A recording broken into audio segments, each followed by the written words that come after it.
Hello guys, നമ്മുടെ പുതിയ വീഡിയോയിലേക്ക് എല്ലാവർക്കും സ്വാഗതം. അപ്പോൾ നമ്മുടെ ഡേ 15 ഡേ 15 ഇന്ന് ലീവാണ്. ഇപ്പോൾ നല്ല മഴയുടെ അന്തരീക്ഷം. പുറത്ത് പോകണം, കുറേ കാര്യങ്ങൾ പറയാനുണ്ട്, കുറേ പണികൾ കിട്ടിയിട്ടുണ്ട്. ആ പണികളിലെല്ലാം ഞാൻ വഴിയേ പറഞ്ഞുതരാം. ഇന്നത്തെ വീഡിയോയിലെല്ലാം ഉണ്ട്.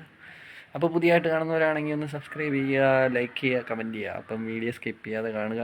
അപ്പോൾ കൊല്ലത്ത് പോകുന്ന വീഡിയോ ഒക്കെ ചെയ്യണമെന്ന് ഇന്നലെ നമ്മുടെ ഒരാൾ പറഞ്ഞിരുന്നു. അപ്പോൾ അതിനും കൂടെ വേണ്ടിയാണ് ഇന്ന് കൊല്ലത്തോട്ടാണ് പോണത്. അപ്പോൾ കൊല്ലത്തെ വിശേഷങ്ങളും നല്ല മഴയുടെ അന്തരീക്ഷം കേട്ടോ. വയസ്സുകൊണ്ട് ഏകദേശം 11 മണിയായി. ലീവായതുകൊണ്ടാണ് ഞാൻ ഇച്ചിരി ലേറ്റായിട്ട് ഇറങ്ങി. അപ്പം പോകുന്ന വഴിയിലെ വിശേഷങ്ങൾ കാണാം. പറഞ്ഞു തീർന്നില്ല ഗൈസ്. വേണ്ട, മഴ പെയ്യുന്നുണ്ട. ഇതെന്താണോ എന്തോ, എൻ്റെ നാക്കിൻ്റെ ഗുണമാണോ എന്തോ, പറഞ്ഞ് തീരുന്നതിന് മുമ്പ് ഇതാണ്ടാവാൻ പെയ്തു തുടങ്ങി. അപ്പം ഇനി ഞാൻ എത്ര അടുത്ത് കയറി നിൽക്കണം എന്നറിയാൻ വയ്യ.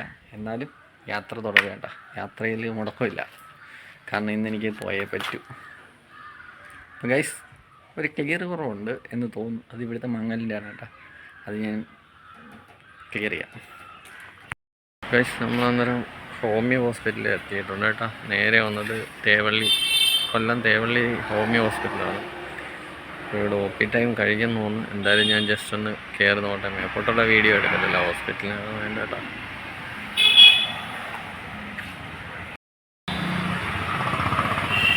ഇതാണ് കേട്ടോ ഹോമിയോ ഹോസ്പിറ്റൽ.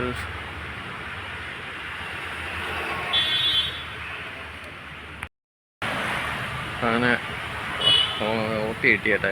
ആളൊന്നും കുറവായിരുന്നു. സാധനം ഇവിടെ നല്ല തിരക്കാണ് കേട്ടോ. എനിക്ക് തൈറോയിഡിൻ്റെ പ്രശ്നം ഉണ്ടായിട്ട് ഞാനിവിടെയാണ് വരുന്നത് കേട്ടോ. മന്ത്ലി വന്ന് മരുന്ന് വാങ്ങുന്നത്. അപ്പോൾ ഇന്ന് നല്ല തിരക്കുറവുള്ളതുകൊണ്ട് അതെല്ലാം ഒ പിയും കിട്ടി. കറക്റ്റ് ഈ സമയം നോക്കി വരുന്നതാണെന്ന് തോന്നുന്നു നല്ലത്. രാവിലെ വന്ന് ഇവിടെ കാത്തിരിക്കുന്നതിനൊക്കെ നല്ല ഇപ്പോൾ വരുന്നതാണ് കേട്ടോ കേസ് നല്ലത്. കറക്റ്റ്. എന്തായാലും മരുന്നൊക്കെ വാങ്ങി ഇനി അടുത്ത സെക്ഷനിലോട്ട് പോകാണ്. അതാണ് എൻ്റെ മെയിൻ ഇന്നത്തെ ലീവിൻ്റെ കാര്യം തന്നെ. അപ്പോൾ ഞാൻ ഇനി അങ്ങോട്ട് ചെന്നിട്ട് കാര്യം പറയാം കേട്ടോ.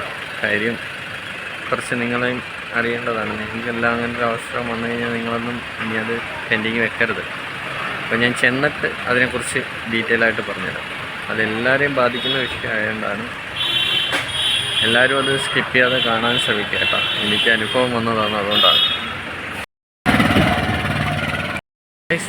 ഞാനങ്ങനെ നേരെ വന്നത് കൊല്ലം കമ്പോളത്തിനകത്താണ് കേട്ടോ. കൊല്ലം കമ്പോളം വഴിയാണ് ഞാൻ ഇപ്പോൾ പോകാനായിട്ടിരിക്കുന്നത്. അപ്പോൾ കൊല്ലം കമ്പോളത്തിൻ്റെ പ്രത്യേകത എന്ന് പറഞ്ഞാൽ നമ്മൾ കറക്റ്റായിട്ടുള്ള വഴി കൂടെ പോയില്ലെങ്കിൽ കറങ്ങി അവിടെ തന്നെ വന്ന് നിൽക്കും. പിന്നുള്ള പ്രശ്നം എന്ന് പറഞ്ഞാൽ വൺ വേ ആണല്ലോ. ഈ വൺ വേ തെറ്റിച്ചൊക്കെ പോയി അവിടെ മൊത്തം ബ്ലോക്ക് ആക്കേണ്ടി വരും. അതുകൊണ്ട് നമ്മൾ റോഡും കാര്യങ്ങളും എല്ലാം കറക്റ്റാക്കി പോകും. കൊല്ലം കമ്പോളം കയറിക്കഴിഞ്ഞാൽ നമ്മൾ പെട്ടതുപോലെയാണ്. കറക്റ്റ് വഴിയല്ലെങ്കിൽ കറങ്ങി അവിടെ തന്നെ വന്നുകൊണ്ടിരിക്കും. അപ്പോൾ ഞാൻ വഴി നേരെ ബീച്ച് റോഡ് ചാടി അവിടെ നിന്നാണ് എനിക്ക് പോകേണ്ട സ്ഥലത്തോട്ട് ചെല്ലുന്നത് കേട്ടോ. അപ്പോൾ എനിക്ക് പോകേണ്ട സ്ഥലം ഞാൻ തന്നെ ഇപ്പോൾ കാണിച്ചു തരാം. അപ്പം വെയിറ്റ് ഗൈസ്. കൊല്ലം കമ്പോളത്തിനകത്തോട്ടുള്ള റോഡാണ് ഗൈസ്. ഞാൻ കൊട്ടാരക്കര SP ഓഫീസിൽ വന്നു. അപ്പോൾ അവിടുന്ന് പറയുന്നത് അപ്പം ഞാൻ നേരെ കൊട്ടാരക്കര വന്നു കേട്ടോ. SP ഓഫീസിൽ കൊല്ലത്തുനിന്ന് നേരെ കൊട്ടാരക്കര വന്നു. എൻ്റെ കാര്യം എന്താണെന്ന് ഞാൻ പറയാം. എനിക്കൊരു പെറ്റി വന്നായിരുന്നു. എൻ്റെ ബാക്കിലിരുന്ന ആൾ ഹെൽമെറ്റ് ഇട്ടില്ല എന്നും പറഞ്ഞു. പക്ഷെ അത് കൊടുത്തപ്പം അത് കോർട്ടിൽ പോയി എനിക്ക് അടയ്ക്കാൻ പറ്റുന്നില്ലായിരുന്നു. അപ്പോൾ അത് വിർച്വൽ കോർട്ടിലെന്ന് പറഞ്ഞാൽ അതിലാണ് കിടക്കുന്നത്. അപ്പോൾ അത് ഞാൻ ഇന്നലെ RT ഓഫീസിൽ തിരക്കിയപ്പം പറഞ്ഞു നമുക്ക് ഇതുവഴി അടയ്ക്കാമെന്ന് പറഞ്ഞു. അതായത് SP ഓഫീസിൽ പോയാൽ അവിടുത്തെ ഡിപ്പാർട്ട്മെൻറ്റിൽ നിന്നും നമുക്ക് അത് റിലീസ് ചെയ്ത് തരും. അപ്പോൾ നമുക്ക് അടയ്ക്കാമെന്ന് പറഞ്ഞു. അങ്ങനെ അത് തിരക്കാനായിട്ട് വന്നു കേട്ടോ.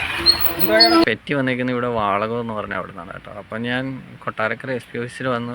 അപ്പോൾ അവിടെ തിരക്കിപ്പം പറയുന്നത് അത് കോർട്ടിൽ അവിടെ സ്വീകരിച്ചിട്ടില്ല. അപ്പോൾ അത് സ്വീകരിക്കുമ്പോൾ ചിലപ്പോൾ എനിക്ക് അവിടെ ഓൺലൈനിൽ അടയ്ക്കാൻ പറ്റും. അല്ലെങ്കിൽ അത് കോർട്ടിൽ അവിടുന്ന് ഇത്ര ദിവസം കഴിയുമ്പോഴത് നമുക്കത് തിരിച്ച് റിലീസ് ചെയ്യാൻ പറ്റും. അന്നേരം നമുക്കല്ലെങ്കിൽ ഇവർക്കത് റിലീസ് ചെയ്തെടുത്ത് അടയ്ക്കാൻ പറ്റും. അത് എന്തായാലും ഇത് നല്ലൊരു പണിയാണ്. അപ്പോൾ എല്ലാവരും ശ്രദ്ധിക്കുക. പെറ്റി വരുമ്പോൾ പരമാവധി മെസ്സേജുകളെല്ലാം ശ്രദ്ധിക്കുക. നമ്മൾ പെറ്റി വരുമ്പോൾ അതായത് അന്നേരം തന്നെ ഓൺലൈൻ അടയ്ക്കാൻ നോക്കുക, അല്ലെങ്കിൽ നമുക്ക് ഇങ്ങനെയുള്ള പ്രശ്നങ്ങളൊക്കെ വരും കേട്ടോ. ഹായ് ഗൈസ്, അപ്പം ഞാൻ എൻ്റെ ഓട്ടങ്ങളെല്ലാം കഴിഞ്ഞതാണ്ട് എത്തിയിട്ടുണ്ട്. ഫുൾ കറക്കമായിരുന്നു. എല്ലാ കാര്യവും നടന്നു എന്ന് വെച്ചാൽ എല്ലാ കാര്യവും നടന്നില്ല. ഞാൻ പറഞ്ഞല്ലോ, മറ്റേ പെറ്റിയുടെ കാര്യം നടന്നില്ല. അതിന് കുറച്ച് ദിവസം എടുക്കും. അപ്പം അതിനെക്കുറിച്ച് എനിക്ക് പറയാനുള്ളത്, നമ്മളിപ്പം നമ്മുടെ അശ്രദ്ധ വരുന്നുണ്ട്.